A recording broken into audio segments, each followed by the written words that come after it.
There is at least one more issue for Congress to fight about in the new year. President Obama announced yesterday he is nominating former Republican Senator Chuck Hagel to lead the Defense Department. And at the CIA, the president wants his chief counterterrorism advisor, John Brennan, to be in charge. Both men must be confirmed by the Senate, where the former senator already faces intense criticism. Bill Plante is at the White House. Bill, good morning. Good morning, Nora. The president praised Hagel as a Vietnam vet who still bears the scars of his war wounds and who would be the first enlisted soldier to lead the Department of Defense.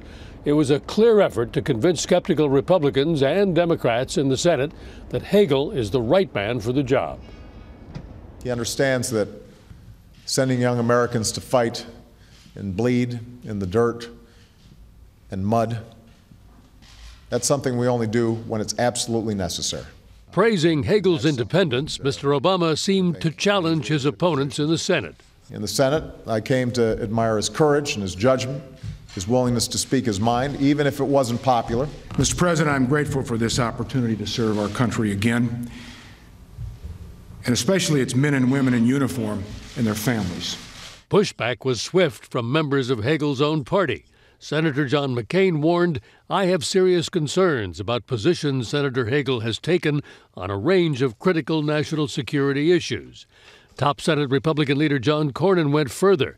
"I will not support Chuck Hagel's nomination." Much of the criticism is directed at Hagel's record on Iran. He has opposed unilateral sanctions in favor of direct talks. Indiana Republican Senator Dan Coates. When it comes to national defense and national security, you need a top-rated person. I don't think Chuck Hagel fits that bill. Coates tells CBS News that he has not decided if he'll support Hagel. Democrats say they also have tough questions about what critics call anti-gay comments that Hagel made more than a decade ago. Hagel has since apologized. To see if his apology is sincere and sufficient.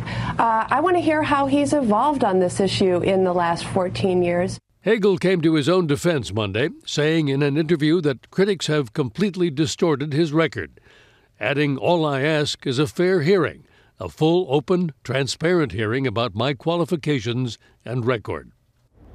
Now, Hagel also faces criticism that he is not sufficiently committed to the security of America's ally, Israel. To calm those concerns, the White House has been working the phones for several days, reaching out to major Jewish organizations. Now, there's also some pushback on the nomination of John Brennan to lead the CIA. Some senators have questions about his involvement in harsh interrogation techniques during the time when he served at the CIA during the George W. Bush administration. Nora, Charlie? Bill Plante, thanks.